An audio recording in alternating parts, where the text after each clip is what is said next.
Assalamualaikum warahmatullahi wabarakatuh. Perkenalkan, nama saya Muhammad Faransyam, Stambuk 130 2019 0005, kelas A1, Program Studi Teknik Informatika, Fakultas Ilmu Komputer, Universitas Muslim Indonesia. Pada kesempatan kali ini, saya akan menjelaskan mengenai sebuah studi kasus jaringan saraf tiruan atau JST. Jaringan saraf tiruan atau JST merupakan paradigma pengolahan informasi yang terinspirasi oleh sistem saraf secara biologis, seperti proses informasi pada otak manusia yang selalu mencoba untuk mensimulasikan eh, proses pembelajaran pada otak manusia. Adapun cara kerja JST seperti cara kerja manusia, yaitu belajar melalui contoh. Sebuah JST ini bisa dikonfigurasikan untuk aplikasi tertentu, seperti pengenalan pola, klasifikasi data, dengan melalui proses pembelajaran. Selanjutnya, eee, studi kasus yang akan saya selesaikan pada eee, materi kali ini, yaitu menggunakan algoritma delta rule. Algoritma ini itu algoritma di mana pelatihan pola akan mengubah bobot dengan cara meminimalkan error antara output jaringan Y dengan target T. Algoritma delta rule ini memperbaiki bobot I untuk setiap pola, di mana ada pun rumus untuk memperbaiki bobotnya, yaitu W baru sama dengan W lama ditambah learning rate dikali T dikurang Y kali XI, di mana T yaitu target, Y yaitu output jaringan, dan XI yaitu vektor input. Adapun syaratnya yaitu pelatihan akan dihentikan apabila nilai error T kurang Y pada suatu epoch bernilai 0. Adapun soalnya yaitu, buatlah jaringan saraf tiruan untuk melakukan pembelajaran terhadap fungsi logika N, 2 input, dengan input binar dan target binar bila ditentukan nilai learning rate sama dengan 0,4 dan bobot awal yang dipilih W1 sama dengan 0,2 dan W2 sama dengan 0,4 serta fungsi aktivasi yang digunakan adalah fungsi undak binar dengan 0,5. Jadi yang pertama kita lakukan yaitu membuat tabelnya. Di sini saya telah membuat tabelnya. Kita lihat X1 X1 itu inputan pertama dan X2 inputan kedua, dan N ini hasil logikanya. Setelah kita membuat tabelnya, kita tuliskan apa saja yang diketahui seperti learning rate-nya, W1, W2, fungsi undak binarnya. Setelah itu kita masuk ke pelatihan epoch ke-1, tepatnya data pertama, di mana X1 sama dengan 0. Jadi data pertama itu yang di sini, X1 sama dengan 0, X2 sama dengan 0. Targetnya juga 0.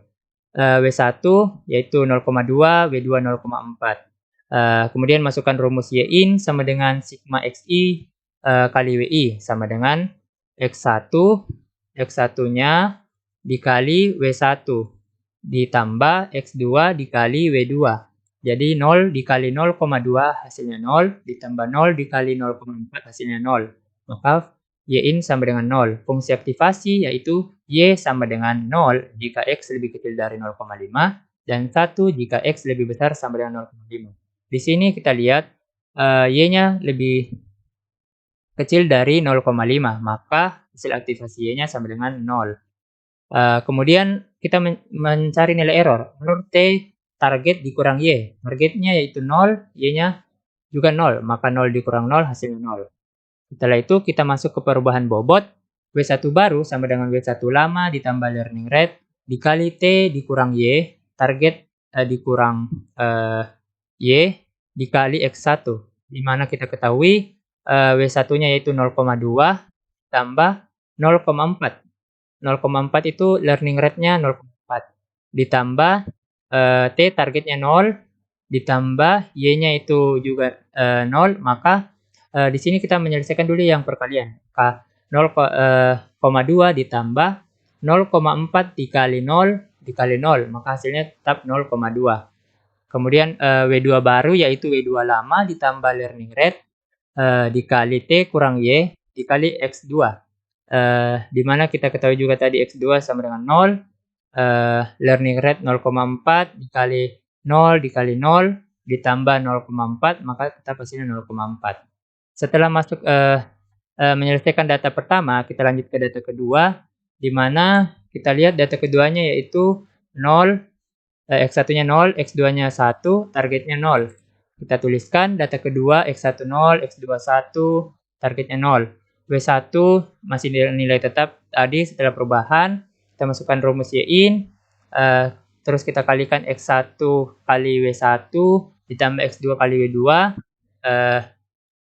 Di sini 0 dikali 0,2 ditambah X2-nya kita harus perhatikan bahwa X2-nya sekarang 1, maka 1 dikali 0,4, maka hasilnya 0,4. Kemudian kita cari hasil aktivasinya, di mana Y-in di sini lebih kecil dari 0,5. Kenapa di sini aktivasinya 0,5? Karena undak bidarnya tadi 0,5. Jadi itu yang menjadi persyaratan pada fungsi aktivasi. Jadi 0,5 lebih besar dari 0,4. Jadi fungsi aktivasinya Y sama dengan 0. Kemudian errornya target sama dengan 0. Kemudian Y-nya juga 0, maka 0 kurang 0, 0. Kemudian kita masukkan kembali lagi pada pencarian bobot baru. W1 baru sama dengan W1 lama ditambah learning rate dikali T kurang Y dikali X1. Jadi W1 lama yaitu 0,2 ditambah 0,4 dikali T kurang Y-nya itu 0 kurang 0, 0 dikali X1-nya 0. Kemudian sama dengan 0,2. Karena 0,4 dikali 0 maka hasilnya 0. Dan 0 ditambah 0,2 hasilnya 0,2. Kemudian masuk W2. W2 baru sama dengan W2 lama ditambah learning rate dikali T kurang Y kali X2. Di sini X2-nya 1. Maka 0,4 ditambah 0,4 dikali 0 hasilnya 0. 0 kali 1 0. Maka 0,4 tambah 0 0,4. Kemudian setelah data kedua kita masuk ke data ketiga. Data ketiganya kita bisa lihat dari tabel tadi, X1 sama dengan 1, X2 sama dengan 0, targetnya 0.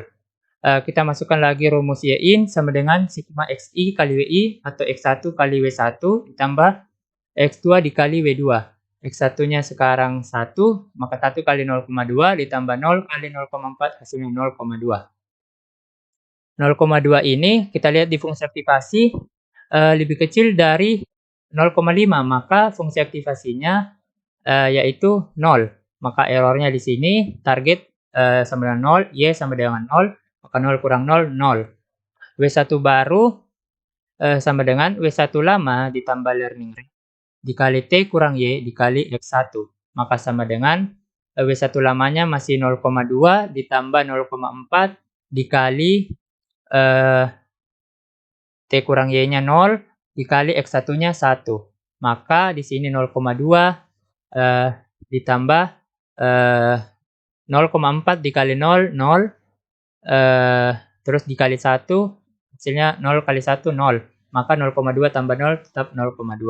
Kemudian W2 barunya juga, W2 lama ditambah learning rate dikali T kurang Y dikali X2 sama dengan 0,4 ditambah 0,4 dikali 0 kali 0. Jadi di sini kita harus selesaikan dulu yang perkalian, terus kita tambahkan dengan W2 lamanya. Hasilnya 0,4. Setelah itu kita masuk lagi ke data keempat. Data keempat kita lihat di tabel, X1-nya itu 1, X2-nya 1, targetnya juga 1. Maka W1 sama dengan 0,2, W2 masih 0,4. Kita masukkan dalam rumus Y-in, XI kali WI, atau X1 kali W1 tambah X2 dikali W2. Maka 1 dikali 0,2 ditambah 1 kali 0,4 hasilnya yaitu 0,2 ditambah 0,4 maka hasilnya 0,6. 0,6 ini kita lihat fungsi aktivasi 0 jika X lebih kecil dari 0,5 dan 1 jika X lebih besar dari 0,5. 0,6 ini lebih besar dari 0,5 maka hasil aktivasi Y-nya sama dengan 1. Setelah itu kita lihat nilai error. Error sama dengan T dikurang Y. Di mana T-nya sama dengan 1, Y-nya sama dengan 1, maka 1 kurang 1 hasilnya 0. Kemudian kita masuk kembali ke perubahan bobot. W1 baru sama dengan W1 lama ditambah learning rate dikali T kurang Y dikali X1 sama dengan 0,2 ditambah 0,4 dikali T kurang Y-nya 0, kemudian dikali X1, X1-nya tadi sini 1, ini, maka 0,2 ditambah 0,4 dikali 0 kali 1 hasilnya 0,2. kemudian W2 barunya sama dengan W2 lama ditambah learning rate dikali T kurang Y dikali X2. Maka sama dengan 0,4 ditambah 0,4 dikali 0 dikali 1. X2 juga 1, maka di sini 1. Maka hasilnya sama dengan 0,4. Pada epoch ke-1, kita dapat melihat bahwa diperoleh nilai error sama dengan 0 untuk semua data. Oleh karena itu, proses pelatihan dihentikan dan diperoleh bobot W1 sama dengan 0,2 dan W2 sama dengan 0,4. Demikian apa yang dapat saya sampaikan. Kurang dan lebihnya mohon dimaafkan. Wabillahi taufiq walhidayah. Wassalamualaikum warahmatullahi wabarakatuh.